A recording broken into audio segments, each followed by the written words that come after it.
Bank of மகாராஷ்டிராலேருந்து வேலைவாய்ப்பு அறிவிச்சிருக்காங்க. என்ன வேலைனா வந்து ஸ்பெஷலிஸ்ட் ஆஃபீஸர். இதுக்கு மொத்த காலி பணியிடங்கள் வந்து 349 காலி பணியிடங்கள் இருக்குது. இதுக்கு வந்து சேலரி எவ்வளோனா, டெப்யூட்டி ஜென்ரல் மேனேஜருக்கு வந்து 1,40,500லேருந்து 1,56,000 வரை, அசிஸ்டன்ட் ஜென்ரல் மேனேஜருக்கு வந்து 1,20,000லேருந்து 1,35,000 வரை, சீஃப் மேனேஜருக்கு வந்து 1,02,300லேருந்து 1,20,940 வரை, சீனியர் மேனேஜருக்கு வந்து 85,920லேருந்து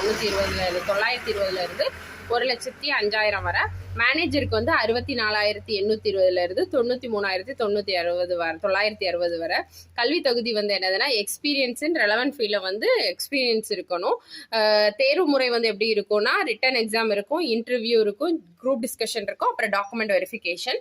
விண்ணப்ப கட்டணம் வந்து SC ST PWBDக்கு வந்து 118 ரூபாயும், ஜென்ரல் OBC EWSக்கு வந்து 1180 ரூபாயும். இதுக்கு அப்ளை பண்ண வேண்டிய லாஸ்ட் டேட் வந்து 30/9/2025. எந்த வெப்சைட்ல போய் பண்ணணும்னா, bankofmaharashtra.in வெப்சைட்ல போய் அப்ளை பண்ணிக்கலாம்.